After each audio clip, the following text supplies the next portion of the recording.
Thank you. Thank you very much for being today in this April webinar of the Inter-American Society of Digestive Endoscopy, together with the Mexican Association of Gastrointestinal Endoscopy.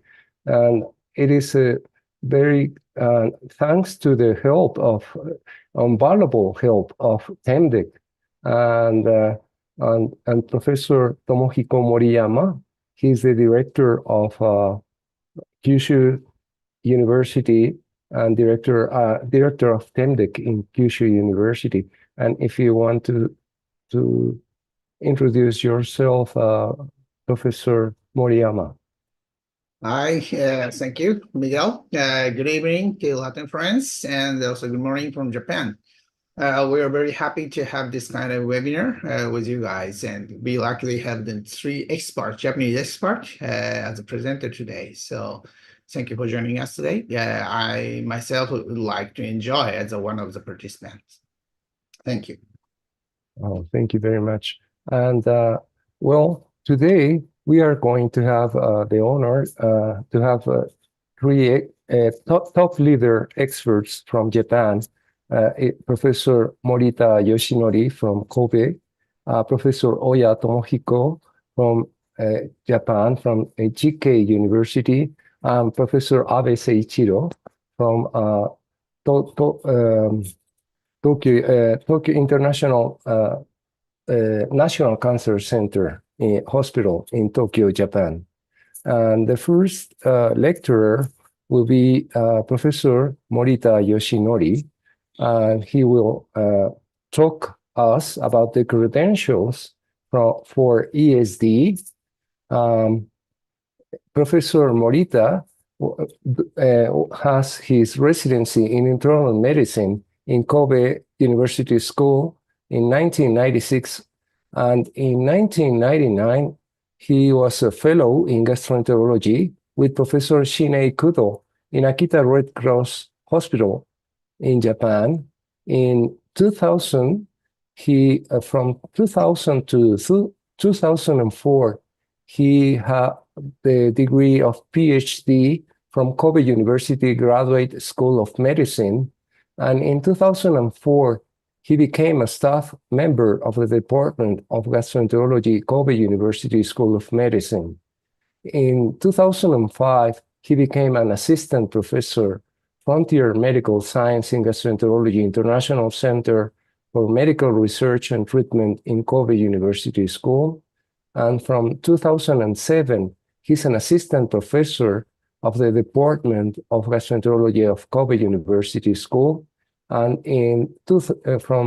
now in 2024, he's the Vice Director Project Associate Professor of Kobe University Hospital International Medical Communication Center, Kobe, Japan.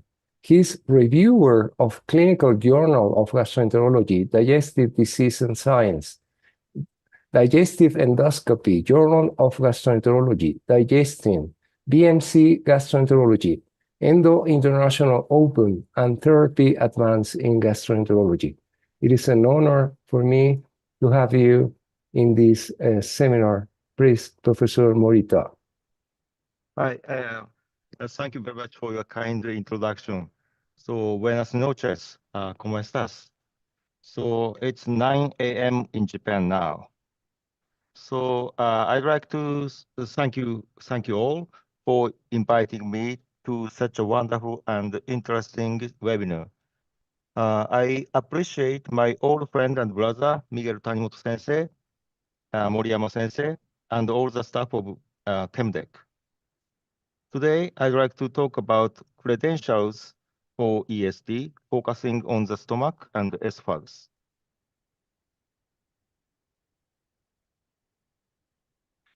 This slide shows the history of endoscopic resection in Japan. Over the past 2 decades, ESD has become popular as a minimally invasive and useful treatment for early-stage gastrointestinal cancers. Our Kobe University started ESD in 2001, 24 years ago. In Japan, its indications have now spread from the stomach to the esophagus, colon, and duodenum. But duodenal ESD is still difficult. This slide shows the trends in endoscopic treatment and surgery for gastric cancer in Japan. Approximately 100,000 gastric cancer resections are performed in Japan each year. Since 2016, endoscopic treatments have outnumbered surgical procedures, most of which are performed with ESD. As a result, nowadays, most gastric cancers in Japan can be detected at the early stage, indicating that en bloc resection of lesions by ESD is possible. ESD has pros and cons. The pros are high en bloc resection rate, detailed pathological evaluation, and organ preservation. On the other hand, the cons are technically challenging, longer learning curve, and higher complication rate. This slide shows the current status of gastric ESD in Japan. The en bloc complete resection rate is high, more than 90%, but there is postoperative bleeding in 4.4% and intraoperative perforation in 2.3%. Some reports from the West countries show similar results, but from larger hospitals. This is about esophageal ESD. So high en bloc resection rates have also been reported, but the perforation rate is slightly higher, and the postoperative structure due to extensive resection is an issue.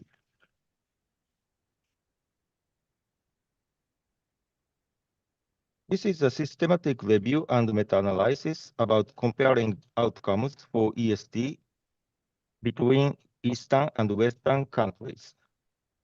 This study found that there are indeed regional differences for ESD outcomes. Eastern countries had better curative en bloc and R0 resection rate than Western countries, as well as less perforation requiring surgery. This is probably due to the fact that there are more gastric cancers in the East, and the environment was more accepting of ESD. And this is a report from Brazil on the current status of ESD. ESD was performed mainly in the stomach, followed by the rectum, and 80% of the individuals reported less than 25 operations. So most operators received limited training and still are at the beginning of their learning curve. And this slide shows the process of endoscopic treatment for early stage gastrointestinal cancers.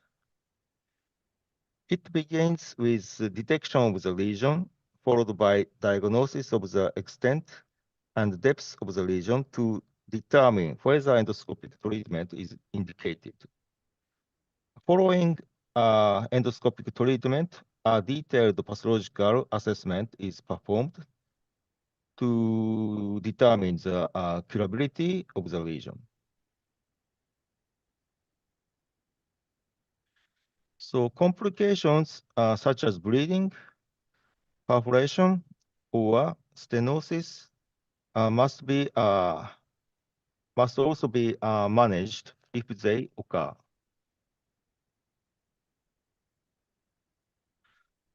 This slide shows how to teach and learn EST for upper GI cancer in Japan. We sent the questionnaire on gastric and esophageal EST to 9 Japanese experts in EST. The results of the questionnaire were discussed at the session of the endoscopic from Japan 2011 held in Tokyo. First topic is requirements for preceptors, trainees to start EST training. I'd like to introduce some of them. First questionnaire is what are required diagnostic abilities for preceptors on EGD or EGD? So the answer was enough knowledge of pre-therapeutic diagnosis to understand EST indication and enough technique of diagnostic endoscopy, such as excellent skills of routine observation, scope insertion, and biopsy techniques. And next, what are required therapeutic techniques for preceptors, trainees on EGD? The most common answers were hemostasis and polypectomy and or EMR, followed by polypectomy, EMR, and clip closure technique, respectively.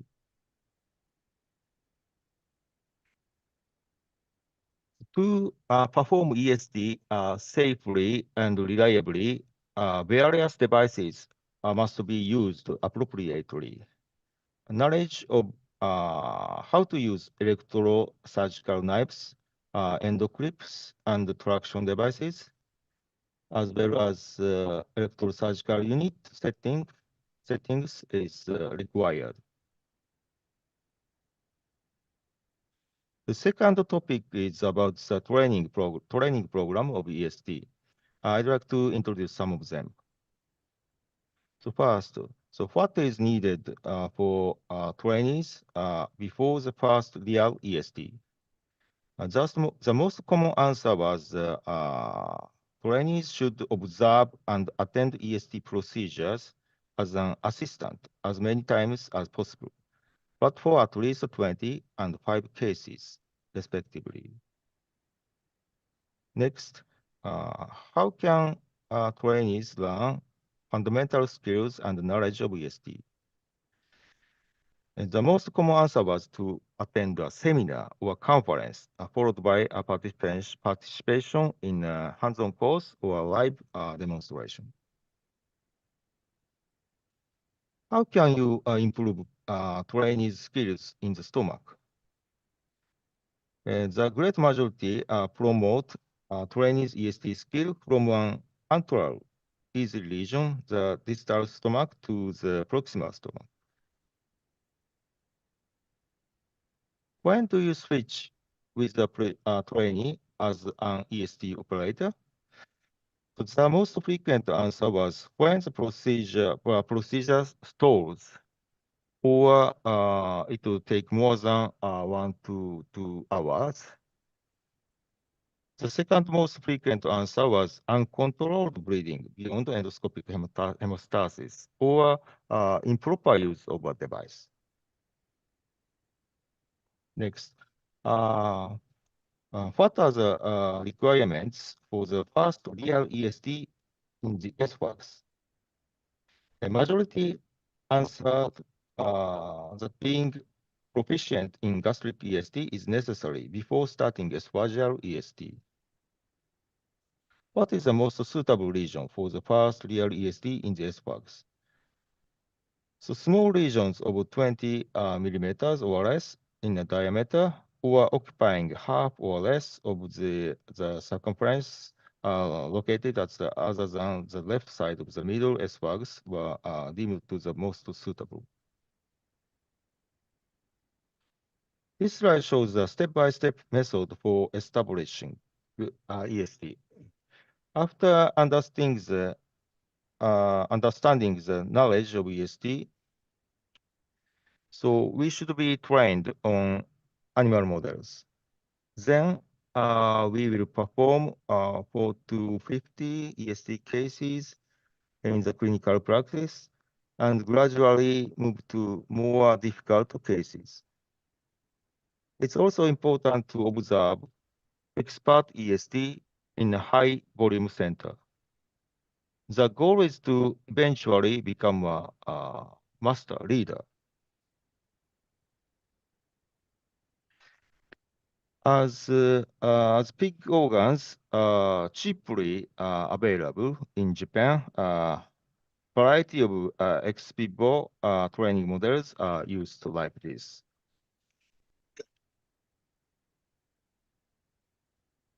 Recently, a training model for EST based on cognac has been launched in Japan. Such models allow us to train anywhere without worrying about infection. This slide shows the competencies for safe and reliable EST. So I'm sorry, this is actually a very, very busy slide, but there are many checkpoints to ensure safe and reliable EST.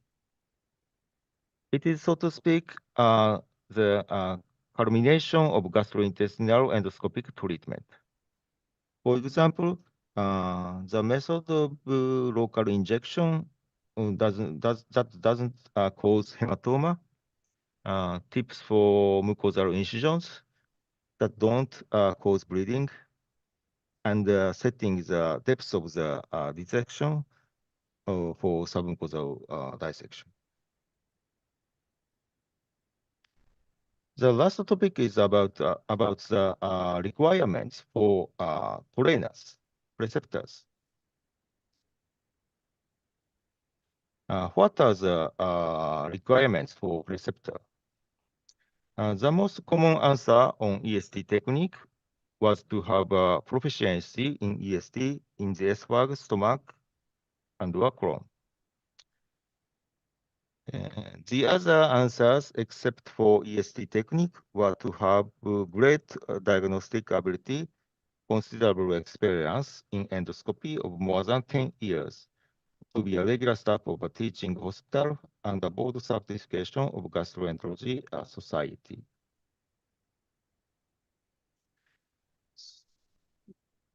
So EST has recently been in the spotlight in the USA, and they are also concerned about the credentials to perform EST and believe that guidelines for EST are needed. And this is the final slide. So I have mentioned credentials for EST. In conclusion, performing EST requires not only diagnostic skills and knowledge of how to handle medical equipment, but also the skill to perform basic endoscopic procedures reliably. And this point is also important. So the mental capacity to remain calm and flexible at all times. So anyway, I think it's better to get used to it than to learn it. That's all. Thank you for your attention. Muchas gracias. Thank you very much, Professor Morita, for your wonderful presentation. We will have some questions at the end of the webinar for all the lecturers. So I will introduce our next lecturer. It is an honor for me to introduce to you to Professor Oya Tomohiko. He is a member of the Department of Endoscopy at the GK University School of Medicine in Tokyo, Japan. He is cited by more than 1,000 papers, and his clinical research consists of overseeing clinical studies of patients undergoing new treatments and therapies and publishing articles in peer-reviewed medical journals. He's an expert who actively participate in clinical research, are generally at the forefront of the fields and aware of the most up-to-date advances in treatments for their patients. He is a lecturer, a worldwide top leader lecturer in many, many countries of the world, in Europe, Sweden, Asia, and America. And he's a top leader in ESD and EMR and teaching endoscopy. So it is an honor for me to have you in this webinar, Professor Oya, and he will talk about teaching with an endoscopy simulator. Please, Professor Oya. Thank you, Professor Tanimoto. It's a very great honor to participate in this webinar today. I'm actually not a professor, but I will talk about teaching with an endoscopy simulator today. This is my COI statement. This is my COI statement. And after I did my medical training at NTT Kanto Medical Center in Tokyo, I was actually lucky enough to get invited back to my own GK University at 2009. And at that time, my university did not have the skills for doing colorectal ESD, so I actually helped start it up there. And in 2009, even in Japan, as Dr. Morita showed, the colorectal ESD was not considered an easy procedure, and it actually got approved as a routine procedure in 2012. But now, actually, it is considered a quite easy and safe procedure. Why is this?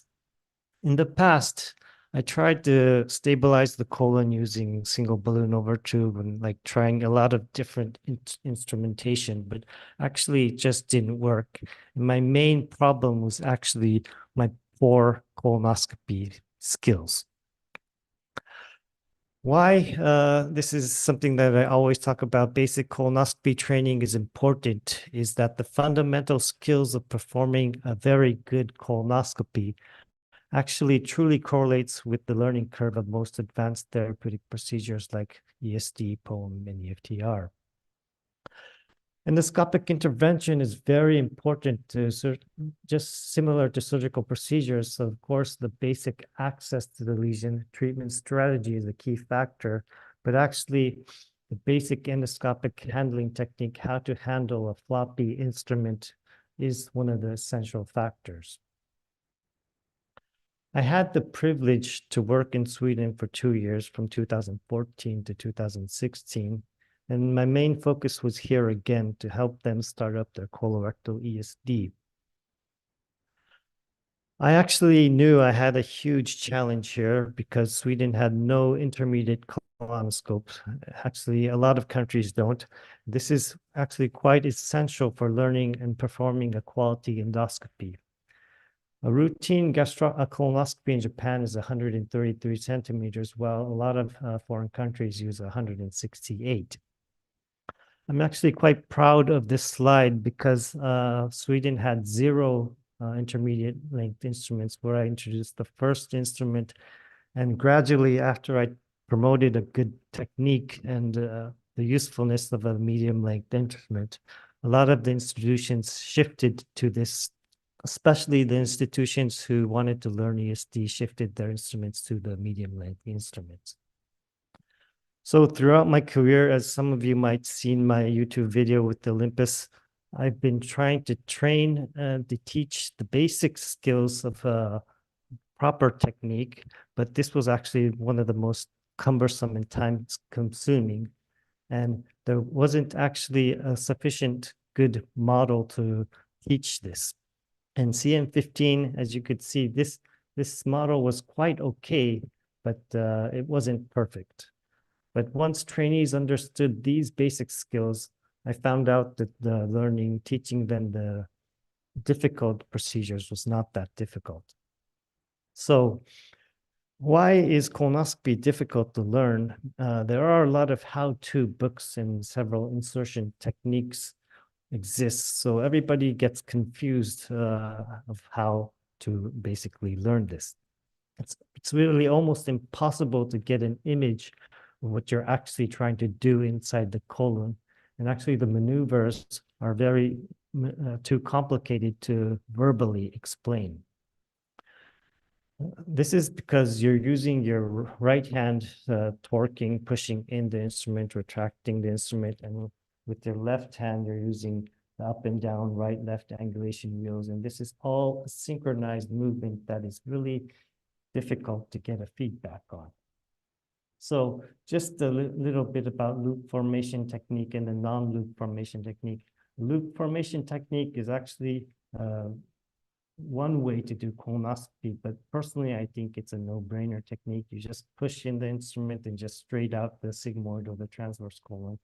While in the no-loop technique, it's a little bit difficult to actually shorten out the colon. And one key factor for this is noticing the difference between a right turn shortening technique, and this is also a push technique, but from end loop formation technique. There is physics behind how to shorten the colon. For instance, for this right turn shortening technique, you have gently push a little bit of the sigmoid descending, sigmoid colon until the sigmoid descending junction. But by applying sufficient torque to a floppy instrument with your right hand and finding the correct lumen opening to the descending colon, what happens is the pivot point of the scope tip kind of advances, and gradually the torquing force of your right hand kind of finds its way into the descending colon, making the tip advance. And at the same time, the stretched out sigmoid colon collects onto the scope. With the loop, of course, you're just pushing through. I'm not going to go through the details of the no loop technique today because we don't have time. But the true beauty of the idealistic colonoscopy intubation is you want to collect the mobile parts of this colon. This is the sigmoid and the transverse colon, and you want to keep it straight throughout your entire procedure. And I think this is possible in over 90% of your colonoscopy cases. So when I always talk about basics of colonoscopy, I always get the question that, I want to practice on the real more difficult cases and not just the basics, but actually understanding the real basics to me is more important than actually trying to practice on difficult cases. But basically it's probably not possible to practice on difficult cases. And the Mikoto colon simulator today that I will show you is probably the only simulator on the market so far that could teach you this no-loop intubation technique. So after I was back from Sweden, 2018, I enjoyed my very laid-back lifestyle back in Sweden, but I was still struggling to find a good way to promote proper endoscopy skills.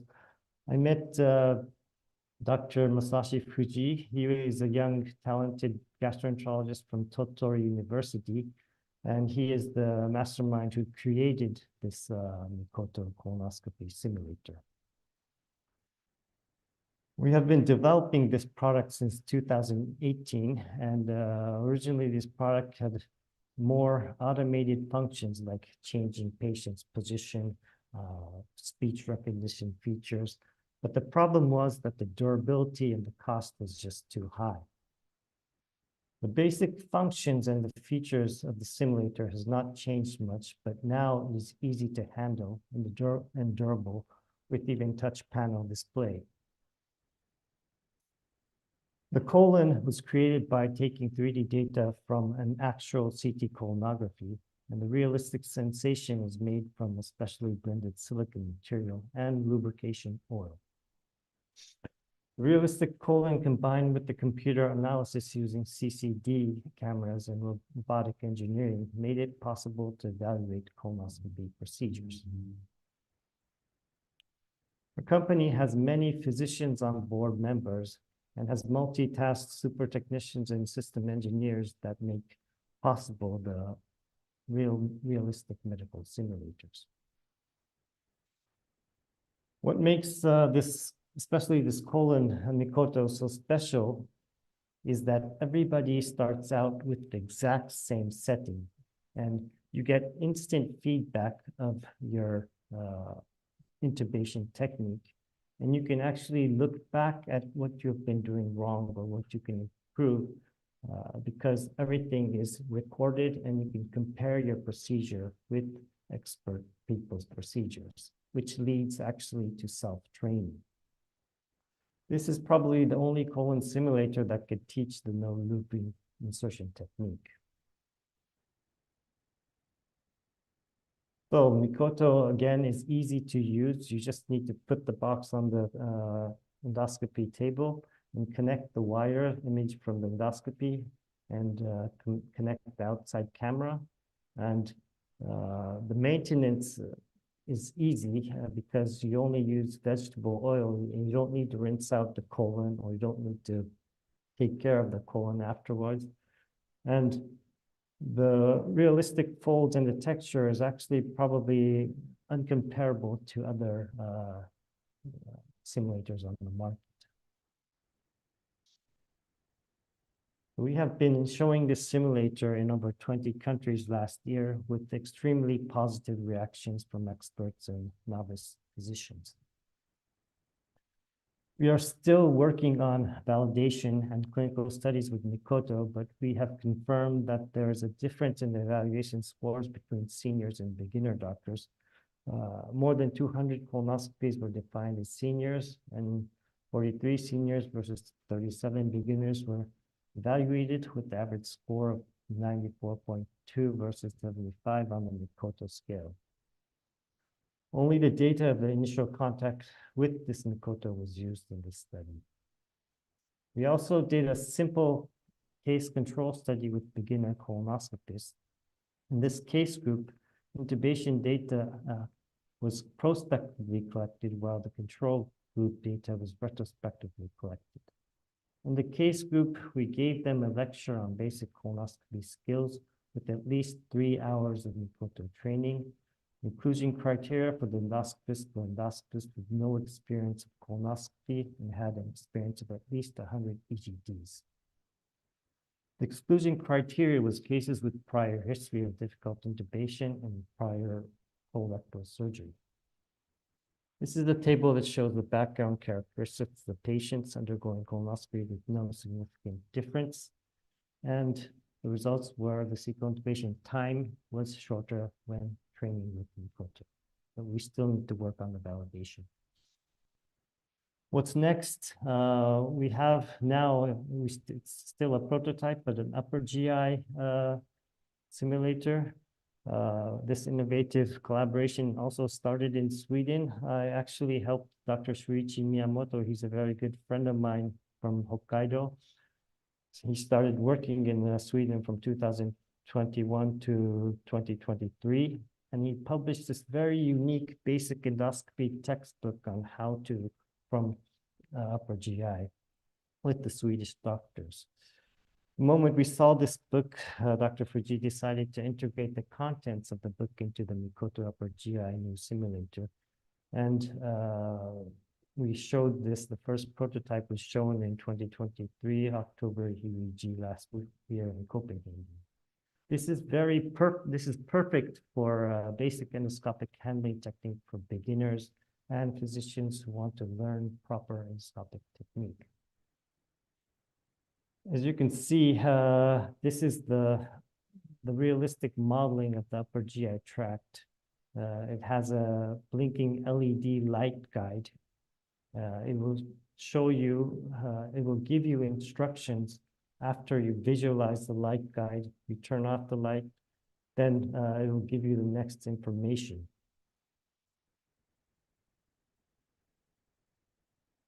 As you can see, the realistic,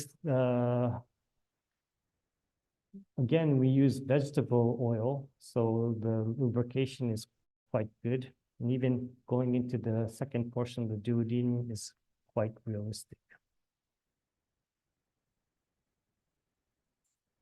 And also the sufficient insufflation and suction function, as you can see here, is modeled quite realistically. For the evaluation, it's based on how much pressure you have made in the oral pharynx, greater curvature, burping frequency, intergastric pressure, and the observation coverage of the entire stomach. And this is all calculated into this score. And you could actually look back at what you scored or what you scored from. And we have another multi-purpose platform, 4 different platforms. The step-by-step training is the place where we integrated Shuichi's textbook. The trainee goes through each 10 steps, trying to open up each icon. And you start up by looking at this basic tutorial video. And after you see this video, you actually perform. And after you perform, you open up each. And you just, all you have to do is just follow the instructions that the simulator will tell you to.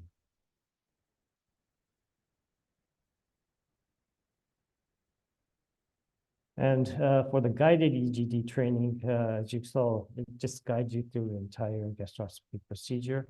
And this mini game mode, I like, this is something that's quite unique. You can't practice on patients, but it just randomly gives you anatomical sites. And you have to go to these anatomical sites as quickly as possible. But you have to really know the anatomy of each site, and you have to have good endoscopic technique in order to to visualize this exact site. So this is quite unique also. And after you go through all this, you get a certificate and you get a score of what kind of points you have been made with this simulator. Under development is the US ERCP and ESD are also planned from R0. And the number, so we hope that the number of GI cancer is increasing overall, as we know, and endoscopic treatment is much more cost effective than surgery. So, but there's still not enough endoscopists.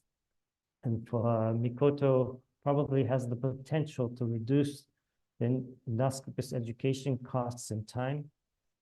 Usually in Japan, learning basic gastroscopy is taught 3 months and a basic colonoscopy over 2 years, but we hope that we could reduce this to 1 day and for colonoscopy 3 months. So leading to the increase of endoscopists worldwide. I'm sorry, a little bit over time. This is the end of my slide. Thank you very much. Thank you very much, Professor Oya, for your wonderful lecture. I'm sure that the audience have many questions about this new model, the training model, and about the manual that you told us. And well, our next lecturer will be Professor Abe, Professor Seiichiro Abe. He's a fellow of the American Society of Gastrointestinal Endoscopy, PhD, received medical degree from Sapporo Medical University in 2002. He completed his short-term and chief residency training at Endoscopy Division National Cancer Center, Tokyo, Japan. Dr. Abe specializes in the endoscopic diagnosis of early gastrointestinal cancer, in addition to advanced endoscopic therapy, including EMR and ESD for esophageal, gastric, and colorectal cancers. Furthermore, he serves the co-editor in Endoscopy International Open, the associate editor in DEN Open, and the International Editorial Board in Endoscopy and Gastrointestinal Endoscopy.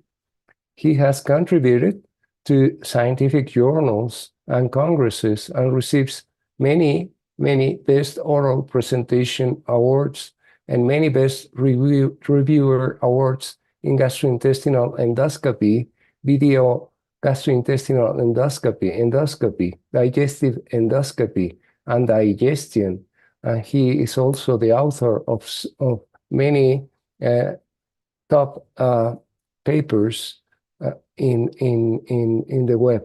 So please, Professor Abe, it is an honor to have you, and he will talk to us about gastric cancer detection, advanced technology, and artificial intelligence. Please, Professor Abe. Oh, thank you very much for your kind introduction, Tanimo Sensei. It is my great pleasure and honor to be able to talk also this every webinar. Thank you so much for having me, Professor Moriyama and Professor Tanimoto. And I would like to express my sincere appreciation to the all staff of TEMDEC. Okay. So now, can you see my slide? Yes. Okay. Thank you so much. So I'm going to talk about gastric cancer detection, mainly focus on advanced technology and AI. Here you see my disclosure. First of all, let me explain why we need advanced technology for diagnosing gastric neoplastic lesion. Of course, an early detection is essential to improve the prognosis patient with gastric cancer. Now, screening EZD significantly reduce the gastric cancer mortality with hazard ratio of 0.53 in nationwide gastric cancer screening program in Korea. In Japan and Korea, screening endoscopy is very much developed. Moreover, an early detection allows for minimally invasive treatment option, endoscopic resection, as Professor Morita presented in detail. Also, it is very important to differentiate between neoplastic and non-neoplastic lesion to make a treatment decision. In my talk, let me a little bit focus on the former topic. Because the several studies show the favorable and long-term outcomes of gastric ESD.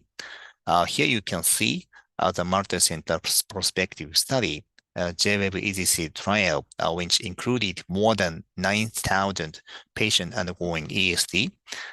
This study demonstrated the favorable 5-year overall survival of 89%.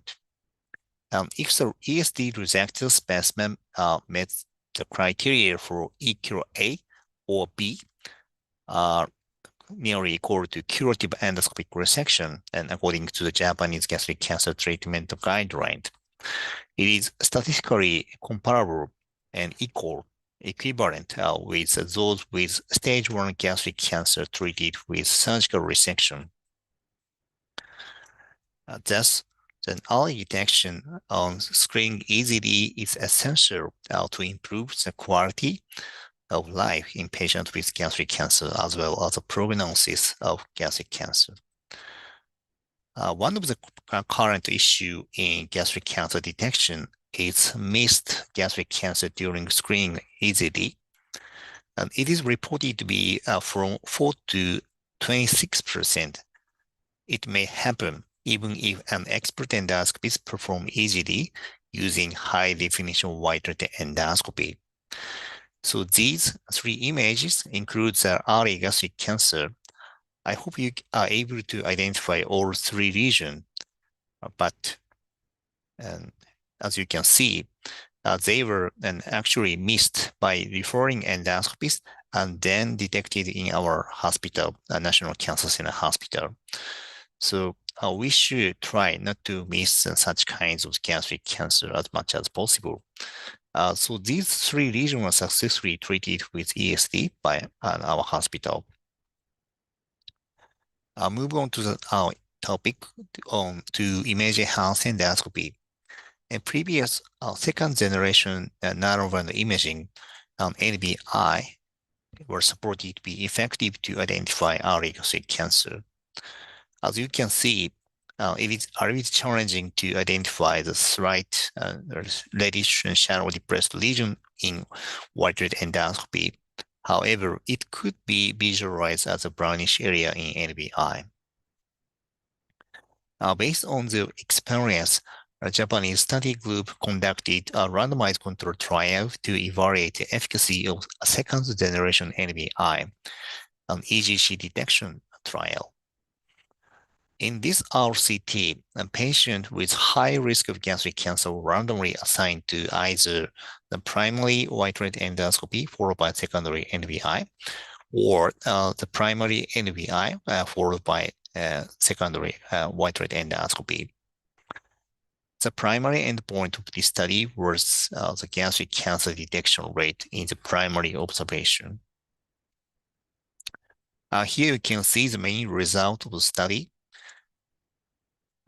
Overall, the gastric cancer detection rate were 1.9% and 2.3% in the white-red group and the second-generation NBI group, respectively.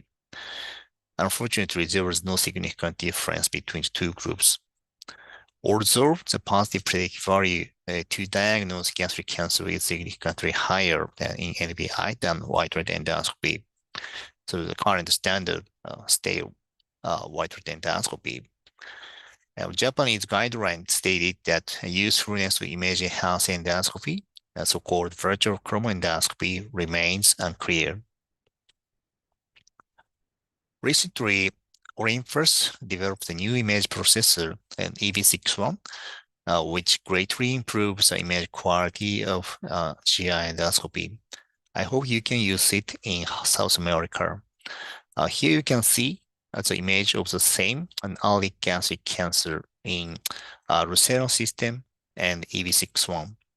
The mucosal pattern and vessel pattern were then obviously more clearly visualized in brand new XC 1200 than in H290ZZ. And furthermore, an EV61 incorporates the third generation NBI, which provides a brighter and clearer NBI image than ever before. I'd like to say that the quality of NBI image is also improved in EV61. In some cases, the lesion is better identified in NBI. As you can see, the small type 02C early gastric cancer was identified as brownish area. Furthermore, an EV61 also incorporates the TXI, texture and color enhancement imaging, which enhance the brightness and slight elevation depression, as well as the color difference between red and white. As you can see, both image enhanced endoscopy modalities are considered effective to detect gastric cancer or gastric neoplastic lesion. However, there is a policy of data optimal virtual chromendoscopy modality for gastric cancer detection. Therefore, our study group conducted a randomized phase 2 trial comparing the white-red imaging, third-generation narrowband imaging, and TXI. This randomized phase 2 trial aimed to investigate potential candidate of optimal image modality in a future randomized control trial, randomized control phase 3 trial. Here you can see the study for the randomized control trial. Similar to an EGG detection study, a patient with high risk of gastric cancer were randomly assigned to NBI arm, primary NBI, followed by a white-red endoscopy, TX arm, a primary TXI mode 1, followed by white-red imaging, or white-red arm, primary and secondary white-red imaging. If any suspicious region were identified, biopsy was done. And the gold standard for this study is a histology or biopsy, ESD, or surgical resected specimen. As a primary endpoint was gastric neoplastic lesion detection rate in the primary observation. Here you can see the main result of the study. The gastric cancer detection rate in the primary observation were 7.3% in NBI, 5.0% in TXI, and 5.6% in white rate endoscopy. So as you can see, the gastric neoplastic lesion detection rate was highest in the third generation NBI, with a difference of 2.3% comparing with TXI and over 1% when comparing with white rate endoscopy, which made the primary endpoint predetermined by our study group. Also, the gastric cancer neoplastic lesion detection rate was lower in TXI compared with white rate endoscopy. So therefore, our study concluded that third generation NBI is the most promising modality for the detection of gastric neoplastic lesion when compared to with TXI and white rate endoscopy. And the further randomized controlled trial is required. Now, the large-scale multi-center prospective study is ongoing to compare the gastric neoplastic lesion detection rate in third generation NBI versus white rate endoscopy. So let's move on to the next topic, artificial intelligence. So what to expect in GI endoscopy for gastric neoplastic lesion in the future? Notably, obviously, it is artificial intelligence, and it is normally subclassified into computer-aided detection and computer-aided diagnosis and CAD-E and CAD-X. Let me be focused on the CAD-E, computer-aided detection. And nowadays, computer-aided diagnosis using AI technology is a hot topic in GI endoscopy worldwide. Now, this technology is also utilized for early gastric cancer detection. Here you can see the first study of CAD on early gastric cancer detection published by Dr. Hirasawa in 2018. In this study, it required only 47 seconds within 1 minute to analyze an over 2,000 endoscopic image.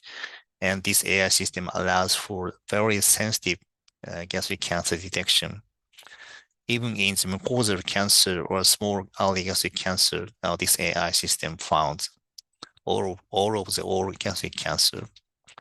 And it is very nice result that the problem was a low positive predictive value, probably owing to insufficient training of non-cancerous region. I think that this issue can be overcome in the near future. Later on, another technology, Angel LV, was developed from China. I heard this is only one commercially available AI system to detect gastric cancer in China. Here you can see the randomized controlled trial. This RCT was conducted to compare the gastric cancer miss rate with AI-supported endoscopy versus standard endoscopy alone in real clinical setting. The gastric cancer miss rate were evaluated by the secondary observation. And patients were randomly assigned to primary and AI-assisted EGD followed by routine EGD, or the primary routine EGD followed by AI-assisted observation. As you can see, this AI system could effectively reduce the gastric cancer miss rate only 6% in AI-assisted endoscopy and 27% in standard endoscopy. So it has the potential to assist endoscopy in lesion detection and reducing gastric neoplasm miss rate in clinical practice. What about the AI-assisted gastric lesion characterization? When we were invited to submit a narrative review article of AI, performed a literature search in 2021, 3 years ago, we found 10 articles which mainly use magnified endoscopy and demonstrated favorable diagnostic yield as expected. However, they were all retrospective studies and mostly still image-based studies. Later on, also Angel ME, an artificial intelligence system that detects focal lesion and predicts gastric neoplasm and or a differential diagnosis between neoplastic lesion or non-neoplastic lesion. This AI system effectively reduces the misdiagnosis and minimize unnecessary biopsies without adding inspection time. As you can see, this prospective study included 27 gastric cancer and 224 non-cancerous lesions. And accuracy of this AI system is very high. Now sensitivity was over 92%, even in the real clinical setting. So I think the AI system is coming soon in the near future in real clinical practice. Although the excellent data were published, I'd like to comment on how we can adapt and collaborate with AI for gastric cancer detection. I think the AI technology is a promising tool to improve the gastric cancer detection rate, particularly in less experienced endoscopies. However, the poor endoscopy image could cause a false negative, and systematic endoscopy protocol allows for a maximum sensitivity. Therefore, when we utilize an AI system in the near future, a basic skill to take high quality endoscopy image and systematic stomach screening is crucial. So in Japan, the systematic screening protocol is highly recommended to entirely inspect the stomach. So as you can see, we normally manipulate the endoscope clockwise or counterclockwise in order to inspect the entire stomach, not to miss a small and flat and early gastric cancer. We take quadrant images in anterior side, lesser curvature side, and posterior side, and greater curvature side, in each part. Furthermore, in retroflexion, similarly, we take the several image mainly in gastric body, not to miss small gastric cancer. And almost all Japanese young endoscopists were well trained to do it when they start an EGD in clinical practice. I think that this technique is essential to highly utilize an AI system. In conclusion, image enhanced endoscopies plays an important role to improve the quality of endoscopy for gastric cancer detection, as well as characterization. The era of computer-aided diagnosis is coming soon in real clinical practice. There is no reason not to use it. However, we need to be familiar with advantage and disadvantage of AI, and particularly that we need to provide high quality endoscopic observation to fully support, obtain the full support from AI technology. I hope this lecture is helpful to improve your skill of GI endoscopy. Thank you so much for your kind attention.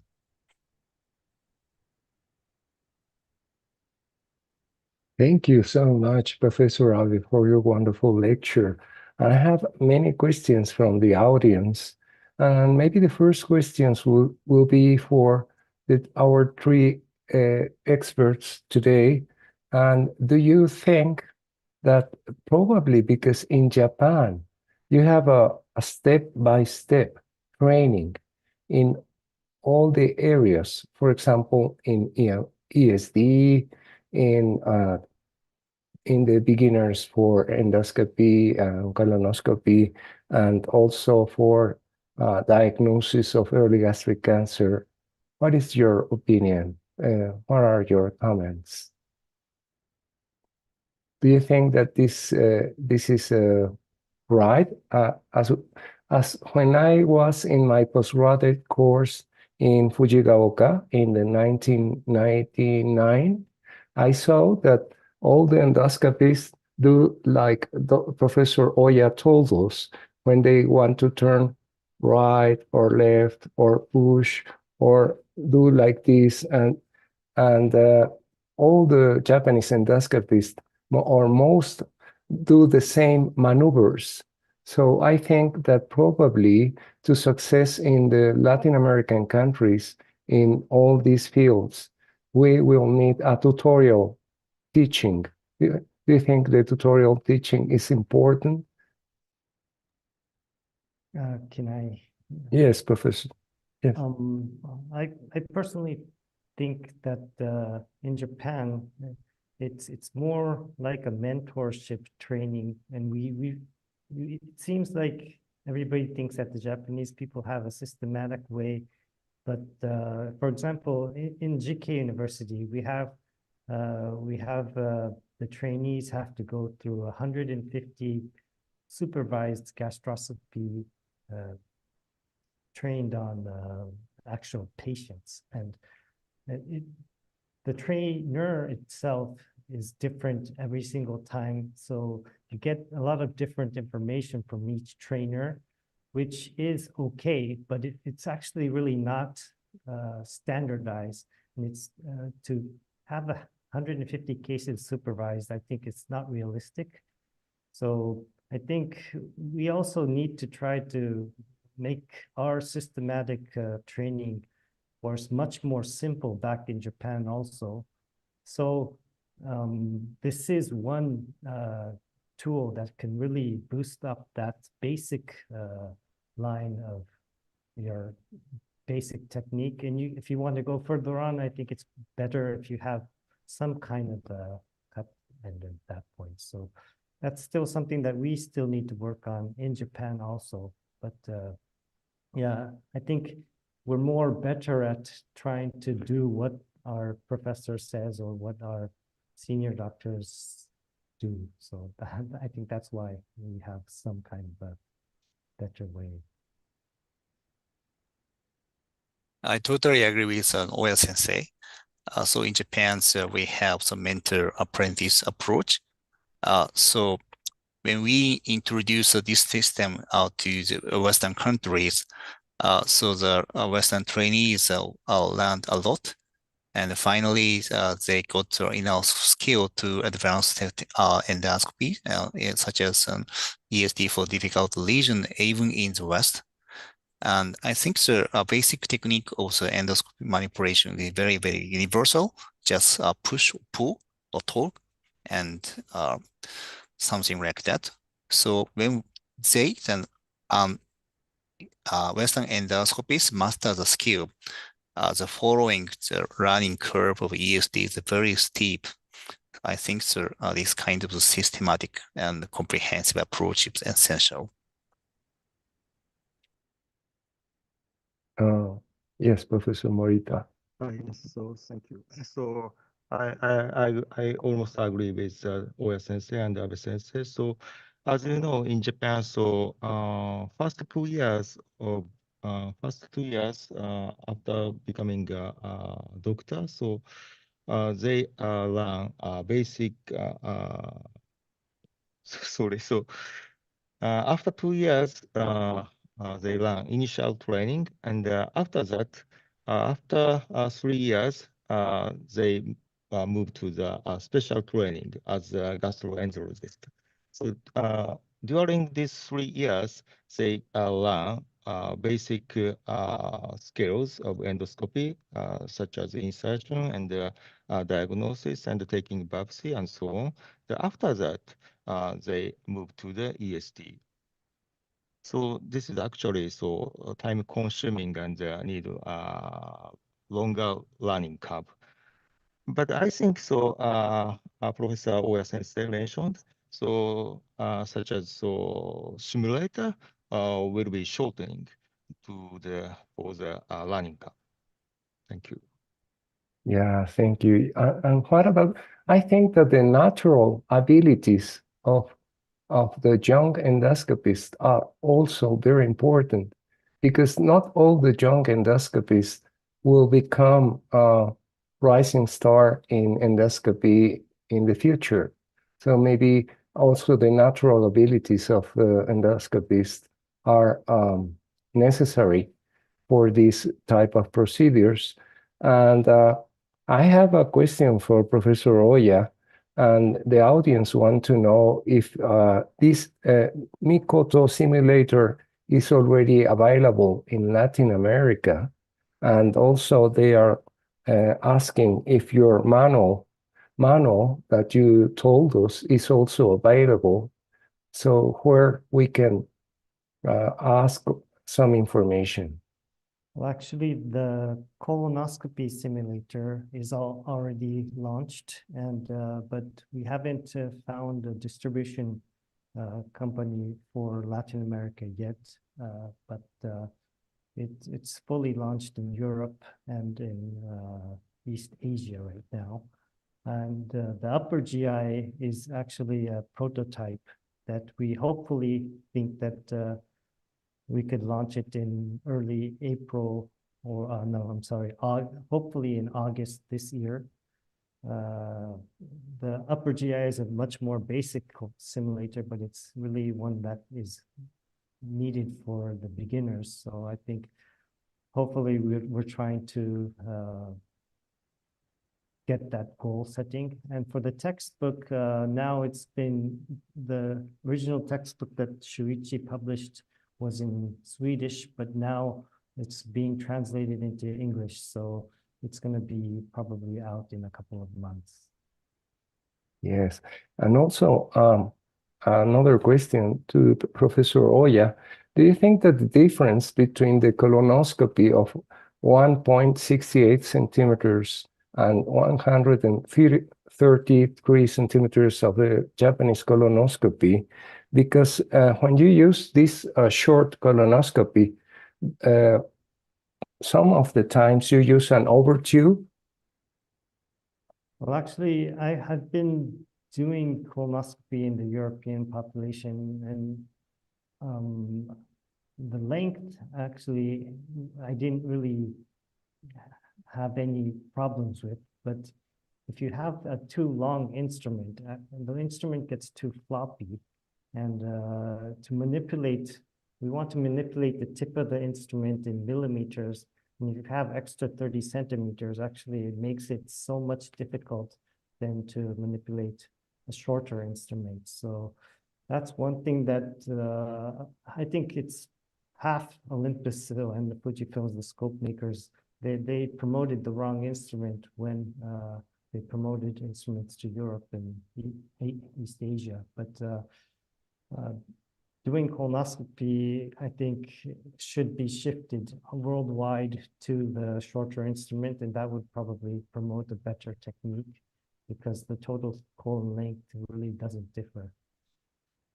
Yes. Using overtube, I wouldn't recommend it. Just if for very difficult cases with adhesions, and if it has a very difficult access, and you know the reason, and you could get overtube to that specific point, then it might help sometimes. But basically, I don't use the overtube anymore.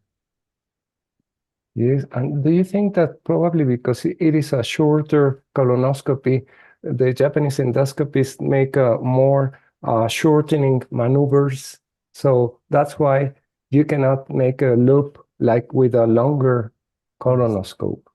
So I think promoting the no loop technique, I think if people start to recognize how to do colonoscopy without making loops, then it's possible to go through the entire colon without a long instrument.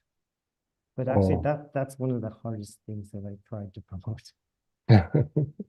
Yes, and for Professor Abe, in the artificial intelligence systems, the internal validation with local top leaders, it's not so difficult.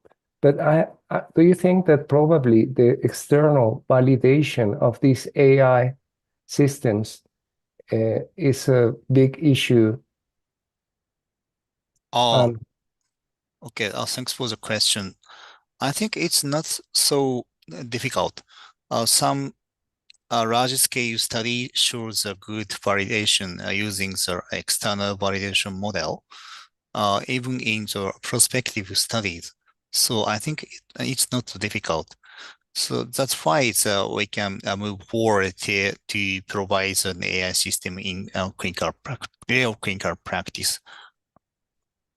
And another question, Professor Abe, is that we should consider using every day artificial intelligence in all of our endoscopy units? Oh, that's a very good question. I think it depends on the skill and the ability of each endoscopies. In terms of the experienced endoscopies, I think it's not necessary in real clinical practice. And so artificial intelligence is a tool to support and improve the quality of endoscopy. So I think it is beneficial for less experienced endoscopies. But it is very important to understand who are in charge of our AI system. It's obviously the endoscopies, not AI. So we need to understand the advantage and disadvantage and limitation of the AI system in current clinical practice. Also, to you, Professor Abe, do you think that the third generation MBI and TXI endoscopy and endoscopes are for experts, are better for experts, or only for or are better for non-experts? Which do you think it's better?